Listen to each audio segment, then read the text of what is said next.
तो दोस्तों अगर आप आर्म रेसलिंग करते हैं तो आपको ये जरूर पता होगा कि स्पीड आपके लिए एक ऐसा फैक्टर होता है जो आपके गेम को नेक्स्ट लेवल पर ले जाता है। फिर चाहे वो आपको अपने अपोनेंट को एक सेकंड के अंदर पिन करना हो, अपने से ज्यादा हैवी वेट, ज्यादा स्ट्रेंथ वाले बंदे को हराना हो, मैच को एकदम से कंट्रोल में लेके अपना डोमिनेंस दिखाना हो, या फिर बीच में फंसे हुए मैच को एकदम से फिनिश करना हो, तो इन सारी चीजों में स्पीड आपकी बहुत ज्यादा मदद करती है। तो दोस्तों काफी सारी वीडियोस देखी होंगी आपने YouTube पर स्पीड से रिलेटेड, बट ये वीडियो जो है आपकी डेफिनेटली बहुत ज्यादा मदद करने वाली है स्पीड को बढ़ाने में, क्योंकि इस वीडियो में हम स्टेप बाय स्टेप क्लियर करने वाले हैं सारी चीजों को स्पीड से रिलेटेड। इसमें सबसे पहले हम आपको बताएंगे कि स्पीड आपके अंदर डेवलप कहाँ से होती है, कैसे आपको उसे डेवलप करना है, उसके बाद किन किन चीजों को आपको ट्रेन करना है, कैसे ट्रेन करना है, किन चीजों को कैसे अपने टेंडन को, अपनी मसल्स को, अपने माइंड को ट्रेन करना है स्पीड के लिए, और क्या क्या चीजें आपको ट्रेनिंग में नहीं करनी है। यानी कि ऐसा नहीं किसी ने आपको बता दिया कि रेजिस्टेंस बेंच से ट्रेनिंग होती है स्पीड की और आप लगे पड़े हैं ऐसे ही। और उसके बाद हम बात करेंगे स्पीड के एडवांटेज और डिसएडवांटेज के बारे में। जी हाँ, स्पीड जितनी आपको एडवांटेज देती है उसी के साथ उसकी डिसएडवांटेज भी आती है। तो कहाँ आपको यूज करनी है, कहाँ यूज नहीं करनी है, कहाँ आपकी मदद कर सकता है और कहाँ स्पीड आपके हाथ से मैच को ले जा सकती है, यानी आपको उल्टा डिसएडवांटेज दे सकती है। इन्हीं सारे पॉइंट को क्लियर करते चलेंगे स्टेप बाय स्टेप। तो इस वीडियो को पूरा देखने के बाद और इस वीडियो में बताई गई सारी चीजों को अच्छे से इंप्लीमेंट करने के बाद आप असल में अपनी स्पीड बढ़ा पाएंगे, ना कि सिर्फ स्पीड मारने के बारे में सोच पाएंगे। तो don't you dare to skip, चलिए शुरू करते हैं।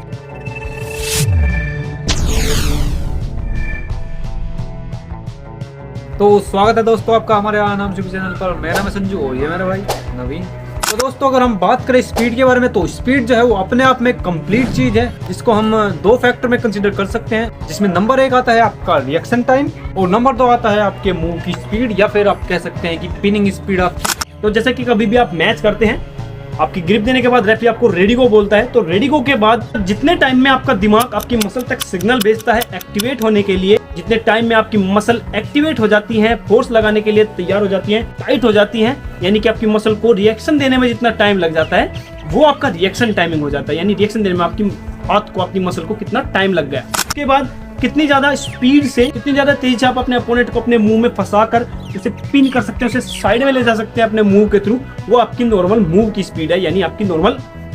पिनिंग स्पीड है। तो दोनों फैक्टर को साथ साथ कंसीडर करते चलेंगे, यानी कि कैसे आपको डेवलप करनी है, कैसे ट्रेन करना है और क्या क्या एडवांटेज और डिसएडवांटेज है। तो सबसे पहले बात करते हैं हम नंबर 1 पॉइंट पर, यानी आपको ये चीजें, ये दोनों फैक्टर डेवलप कैसे करने हैं, कहां से वो डेवलप होते हैं। तो दोस्तों स्पीड को डेवलप करने के लिए आपने बहुत सारे यूट्यूबर से सुना होगा कि आपको सबसे पहले जो चीज चाहिए होगी वो है स्ट्रेंथ। बट हमारा ऐसा मानना नहीं है कि आपको स्ट्रेंथ पहले बढ़ानी पड़ेगी तब आपकी स्पीड बढ़ेगी। आपके अंदर जितनी स्ट्रेंथ है उसी स्ट्रेंथ के साथ आप स्पीड बढ़ा सकते हैं। पर करना कैसे है आपको, यानी कि स्पीड आपके अंदर डेवलप कहां से होती है। तो थोड़ा बहुत आपको पता चल गया होगा कि स्पीड जो है वो कंबाइंड फैक्टर है दो चीजों का। नंबर 1 यानी कि आप कितनी जल्दी से रिएक्शन ले पाते हैं, और नंबर 2 आप कितनी जल्दी से अपने कनेक्शन को स्ट्रॉन्ग रखते हुए कितनी तेजी से आप अपने अपोनेंट को साइड वाइज ले पाते हैं अपने मूव के थ्रू। यानी कि आपके माइंड और मसल के बीच कितना अच्छा कनेक्शन है, कितनी जल्दी आपका माइंड आपके मसल्स को सिग्नल भेजता है, कितनी अच्छी आपके माइंड को आदत है मसल्स को कनेक्शन भेजने की, और आपके मसल्स को भी कितनी ज्यादा आदत है एकदम से स्क्वीज होने की, एकदम से स्क्वीज होने में एकदम से फोर्स लगाने की,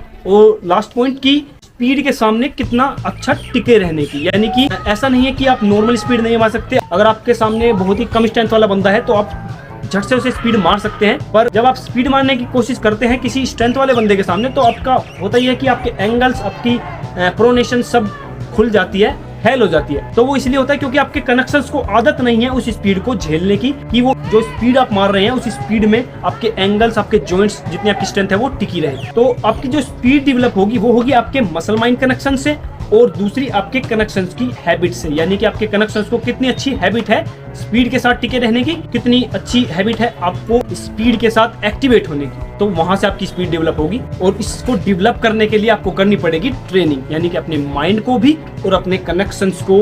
और अपने मसल्स, अपने टेंडेंस वगैरह को भी आपको उसे ट्रेन करना पड़ेगा। और यही है स्पीड का दूसरा फैक्टर, यानी कि ट्रेनिंग। तो दोस्तों स्पीड को ट्रेन करने के लिए सबसे पहले आपको ट्रेन करना होगा आपका रिएक्शन टाइम। जैसे कि हमने बताया कि स्पीड जो है वो कंप्लीट फैक्टर है रिएक्शन टाइम और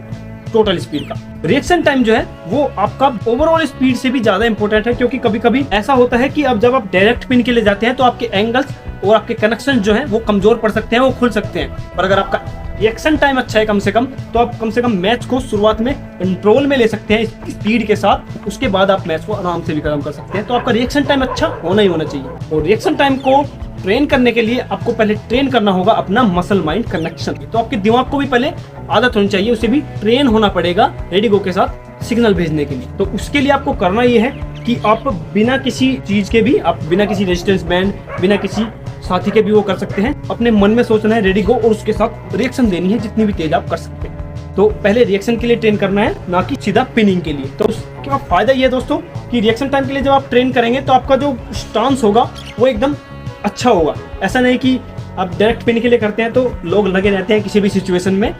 तो वो फायदेमंद नहीं होता। क्योंकि जब आप ऑफिशियल मैच करते हैं तो आपका स्टांस अलग होता है अपने मूव में चलने के लिए, और घर पर आप ट्रेन कर रहे होते हैं किसी भी पोजीशन में। आपको करना ऐसे है कि बिल्कुल अपने मूव का, जो भी आप मूव लेते हैं, हुक खेलते हो, टॉप रोल खेलते हो, कोई भी मूव खेलते हो, उस मूव का पहले अच्छे से स्टांस लीजिए और दिमाग में रेडिगो सोचिए। उसके बाद आपको रिएक्शन देना है। रिएक्शन देना कैसा है, यानी कि आपको वो मूवमेंट लेनी है जो मूवमेंट आप अपने मूव में सबसे पहले करते हैं। एग्जांपल के अगर आप सुपिनेशन हुक खेलते हैं तो सबसे पहले रेडिगो के अपने माइंड में रेडिगो के साथ आपको करना ही है, सबसे पहले सुपिनेशन के लिए आपको इस तरीके से ट्रेन करना है। अगर आप टॉप रोल खेलते हैं तो आपको सीधा बैक प्रेशर के साथ प्रोनेशन, हल्की सी कपिंग इस तरीके से करना है। उसका फायदा ये होगा कि डायरेक्ट आप टेबल पर जब आप ऑफिशियल मैच भी खेलेंगे आपको सेम सिचुएशन ऐसे ही मिलेगी और आप रिएक्शन कम से कम अच्छा दे पाएंगे। आपकी मसल माइंड कनेक्शन इससे बढ़ जाएगा। उसके बाद आपको करना है कि आप दूसरे आदमी को खड़ा करिए, उसको रेडिगो बोलने के लिए कहिए, उस पर आप अपनी रिएक्शन, अपना मसल माइंड कनेक्शन अच्छा कीजिए और उसी के साथ आप रेजिस्टेंस बैंड भी ले सकते हैं। तो एक और बात दोस्तों, वेट के साथ कभी मत स्पीड ट्रेनिंग करना सोचिएगा कि बहुत सारे यूट्यूबर्स को मैंने भी देखा है, वो सीधा बता देते हैं कि आपको सिर्फ वेट लेना और रेडिगो के साथ आपको एकदम से रिएक्शन लेना है। तो वेट के साथ पुली वगैरह पे और सिंपल वैसी जो पुली होती है टेबल वाली, उस पर कभी भी वेट के साथ आप स्पीड ट्रेनिंग करने के बारे में मत सोचिएगा। उससे एकदम से आपके हाथ पे जर्क लगेगा, ना ही आप अच्छी तरह से ट्रेन कर पाएंगे और आपकी इंजरी के चांस है वो भी बहुत ज्यादा बढ़ जाएंगे और आपके वेट वगैरह भी टूट जाएंगे। स्पीड ट्रेनिंग जो है वो आपको करनी है रेजिस्टेंट बैंड के साथ। तो स्पीड की जो ट्रेनिंग आपको करनी है, आपको सीधा एकदम पोस्चर में आना है अपने मूव के, सीधा उस पोस्चर में, उस स्टांस में आइए और तब आपको रेडिगो के साथ अपना मसल माइंड कनेक्शन बढ़ाना है और स्पीड ट्रेनिंग करनी है पूरी भी। और रिएक्शन टाइम आपको करना ये है, बार बार एकदम से स्पीड में जाइए, उसके बाद फिर से अपने स्टांस में आइए, उसके बाद रेडिगो के साथ आपको रिएक्शन देनी है, फिर से अपने स्टांस में आइए, रेडिगो के साथ फिर से आपको पूरी स्पीड मारनी है। तो क्या आपको करना है आपके ट्रेनिंग के लिए और क्या नहीं करना है, किन किन स्टेप में करना है, ये आपको पता चल गया होगा कि कैसे आपको स्पीड को ट्रेन करना है। उसके बाद हम बात करते हैं नंबर 3 अपने लास्ट पॉइंट के बारे में, यानी कि क्या क्या आपकी एडवांटेज है स्पीड को लेकर और क्या क्या डिसएडवांटेज है। जहाँ दोस्तों किसी भी चीज की एडवांटेज और डिसएडवांटेज दोनों होती है, पर स्पीड की कुछ ज्यादा ही है। तो रिएक्शन टाइम के साथ साथ अगर आपकी मूव की स्पीड भी अच्छी है तो वो आपको डबल एडवांटेज देगी। यानी कि कभी कभी आपने देखा होगा कि जब मैच बिल्कुल एकदम बीच में फंसा हुआ होता है, यानी कि आपके अपोनेंट की रिएक्शन टाइम भी उतनी अच्छी है और बिल्कुल स्ट्रेंथ भी एकदम इक्वल है, और मैच जो है वो बीच में फंसा होता है और एकदम से जो अपोनेंट होता है कोई भी, वो एकदम से स्पीड मार देता है या फिर कई बार पूरी तेजी से जर्क मार देता है और अपने अपोनेंट को पिन कर देता है। तो अगर आपकी मूव की स्पीड अच्छी है ना, आपके कनेक्शन को आदत है स्पीड पर टिके रहने की, तो अभी आप अच्छे से जर्क मार पाएंगे और फंसे हुए मैच को भी निकाल पाएंगे। पर दोस्तों स्पीड जो है वो आपको डिसएडवांटेज देगी, और ज़्यादातर कहाँ देगी वो आपको डिसएडवांटेज वहाँ देगी नंबर 1, जहाँ जो अपोनेंट है वो दोनों same strength, same table IQ और सेम स्पीड वाले हो, यानी कि दोनों का रिएक्शन टाइम, कम से कम दोनों का रिएक्शन टाइम एक जैसा हो, दोनों की स्ट्रेंथ भी ऑलमोस्ट इक्वल हो, टेबल IQ वगैरह खेलना भी एक दूसरे के बिल्कुल बराबर अच्छा जानते हो। मान लीजिए कि एग्जांपल के लिए संजू की और मेरी यहाँ स्ट्रेंथ एकदम इक्वल है और हमारा टेबल IQ भी दोनों का एक दूसरे के ऑलमोस्ट इक्वल है और दोनों की रिएक्शन टाइमिंग भी अच्छी है। तो अगर मैं यहाँ मैच के शुरू होते ही संजू को यहाँ पर पिन करने के लिए जाऊँ, सीधा साइड में मारने के लिए जाऊँ अपने मूव में, और संजू सिर्फ यहाँ पर डिफेंस करे, यानी कि सिर्फ अपने रिएक्शन टाइम अपनी अच्छा ले और डिफेंस करे, यानी कि पिन के लिए ना जाए, तो बहुत ज़्यादा पॉसिबिलिटी है कि मैं जब पिन करने जाऊं तो मेरा जो एंगल है, मेरी कपिंग, मेरी प्रोनेशन, मेरा ये जो एंगल है वो खुल जाए, कमज़ोर पड़ जाए और मैच मेरे हाथ से निकल जाए और मैं हार जाऊं। तो इस चीज़ को आप इस तरीके से समझ सकते हैं कि जैसा कि मैंने कहा कि संजू की और मेरी मसल में जो स्ट्रेंथ है वो ऑलमोस्ट इक्वल है एक टेंशन को झेलने की। बट बात आती है जब स्पीड मारने की, तो जब मैं यहाँ पर स्पीड मारूंगा तो मैं अपने एंगल्स को मजबूत रखने की भी कोशिश करूंगा, उसमें भी मेरे एंगल्स की, मेरी टेंडेंस की स्ट्रेंथ लगेगी, और दूसरा मैं उसे साथ ही साथ उन मसल्स को ट्रेवल भी करा रहा हूँ, अपने एंगल वगैरह को ट्रेवल करने के लिए भी फोर्स कर रहा हूँ, उसे नीचे ले जाने के लिए दूसरे, तो उसमें भी अलग से स्ट्रेंथ लगेगी। तो जाहिर सी बात है जो मेरी मसल्स की स्ट्रेंथ है टेंशन को झेलने की, वो ट्रेवलिंग में कम पड़ जाएगी कहीं ना कहीं। और संजू की जो स्ट्रेंथ है वो एकदम, जो जिसने सिर्फ अपने मसल्स को टाइट करके होल्ड करा हुआ, वो उन्हें ज़्यादा ट्रैवल नहीं करा रहा है, ज़्यादा एक्स्ट्रा फोर्स जो है वो नहीं डाल रहा है उन पे, सिर्फ होल्ड कर रहा है स्टेबल पोजीशन में, तो वो अच्छे से ज़्यादा होल्ड कर पाएगा, अच्छे से उसकी मसल जो है वो काम करेगी एज कम्पेयर टू मेरी, जो मैं उन्हें ट्रैवल भी करा रहा हूँ और